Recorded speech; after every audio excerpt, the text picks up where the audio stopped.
ओम। अंधविश्वास। ईश्वर क्या है, वह कहाँ रहता है? आमतौर पर एक ऐसी धारणा बना ली गई है कि ईश्वर कहीं आकाश में रहता होगा, वहीं से बैठकर संचालन करता रहा होगा। वो कोई सफेद सी दाढ़ी वाला बुजुर्ग सा दिखने वाला होगा। एक आम हिंदू सोचता है वह स्वर्ग में रहता होगा, उसका महल दिव्य रोशनी से नहाया हुआ होता होगा। एक मुस्लिम सोचता है नहीं, खुदा का घर तो जन्नत में है, वह वहीं बैठकर उनकी नमाज अजान का शबाब लिख रहा होगा। ऐसी कल्पनाओं के जंजाल में वर्षों से इंसान भ्रमित है। उसे धर्म के नाम पर सिर्फ भ्रम बेचा जा रहा है, उसे स्वर्ग नरक की कल्पना बेची जा रही है, उसे ईश्वर के ठिकानों के चित्र बेचे जा रहे हैं। उन चित्रों से लगता है जैसे बादलों के बीच उसका घर होगा। क्या वास्तव में ईश्वर का घर इन्हीं इंसानी कल्पनाओं के आसपास होगा? मसलन जैसे इंसान की कल्पना वैसा ईश्वर का घर? क्या ऐसा नहीं लगता संसार की करीब करीब समस्त जातियों ने ईश्वर के रहने के ठिकाने अपनी अपनी कल्पना से पैदा किए? असल में यह सब ढंग पिछले 3000 सालों के दौरान पैदा हुए।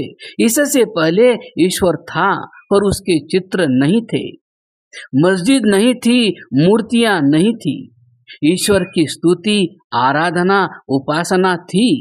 कोई घंटे घड़ियाल न थे, न अजान थी, न चर्च की प्रार्थना। आराधनाओं का कोई शोर नहीं था।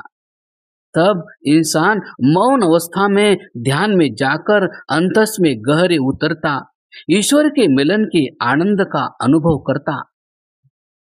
किंतु धीरे धीरे नए धर्म, मत, संप्रदाय, उनकी पुस्तकें, उनके धार्मिक गुरु आते गए। वो अपने अपने तरीके से अंधविश्वास समाज में पैदा करते चले गए और लोग उनके शिकार बनते चले गए। लेकिन ईश्वर का विधान न तब बदला न आज, चाहे इससे आगे 2000 और धर्म मत संप्रदाय खड़े क्यों न कर लिए जाए। सोचिए, धर्म मत तो बाद में आए, उससे पहले कैसे यह विशाल ब्रह्मांड अपने आप चल रहा है, बिना किसी एक्सीडेंट के। कोई पुलिस वाला तक नहीं है, अरबों खरबों चमकते तारे हैं, सब चलायमान है। पृथ्वी अपने धुरी पर करोड़ों वर्षों से एक ही चाल पर घूम रही है। मौसम अपने समय पर बदल रहे हैं। विशाल सागर अपनी लहरों से लगातार किनारे छू रहे हैं। क्या आपको लगता है इतना बड़ा ब्रह्मांड कैसे बिना किसी नियंत्रण के चल रहा है? सभी चीजें अच्छे ढंग से चल रही है। यह सब अनादिकाल से चला आ रहा है। न कोई हिसाब किताब रखता है, न कोई सूरज से कहता है कि समय हो गया। कोई अलार्म घड़ी नहीं है जो सूर्य से कहे कि चलो बाहर निकलो, अब उदय हो जाओ। किंतु सब बिल्कुल ठीक ठाक चल रहा है। करोड़ों आकाश गंगाएं और ग्रह नक्षत्र घूम रहे हैं। न लाल हरी बत्ती, न ट्रैफिक सिग्नल है, न कोई अदालत है और न कानून की धारा, न कोई पचड़ा, लेकिन सब कुछ व्यवस्थित रूप से चल रहा है। सोचिए, क्या कोई बाहरी नियंता अनादि काल से अनंत काल तक इसकी व्यवस्था आसमान में बैठकर संभाल सकता है? अगर हाँ, तो क्या वह बोर नहीं हो जाएगा? आखिर इस सारे झमेले का मतलब क्या है? कोई उसे सैलरी तो देता नहीं है। सोचिए, क्या कोई ब्रह्मांड से बाहर कोई दूसरी शक्ति इसे चला रही है? लेकिन साथ ही यह भी सोचिए, क्या इंजन गाड़ी से अलग हो सकता है? यानी इंजन कहीं और रखा है और गाड़ी चल रही है? शायद नहीं। गाड़ी तभी चलेगी जब इंजन इसके अंदर हो। तो क्या इतने बड़े ब्रह्मांड को चलाने के लिए बाहर से इसकी व्यवस्था हो सकती है? जब देह के अंदर रहकर आत्मा शरीर को संचालित करती है, तो जरूर वो नीति नियंता इसी ब्रह्मांड के अंदर ही होगा।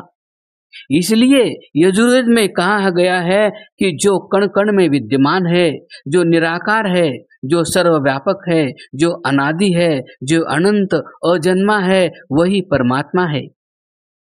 यजुर्वेद के 40वें अध्याय के अंत में मंत्र का सार है कि हे मनुष्यों, जो मैं यहाँ हूँ वही सूर्य आदि लोकों में हुए सर्वत्र परिपूर्ण आकाश के तुल्य व्यापक मुझसे भिन्न कोई बड़ा नहीं है।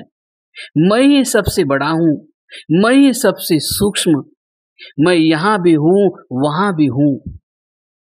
यानी इससे साफ समझा जा सकता है कि ईश्वर का कोई निर्धारित ठिकाना नहीं है, वह अलौकिक दिव्य शक्ति सर्वत्र विद्यमान है।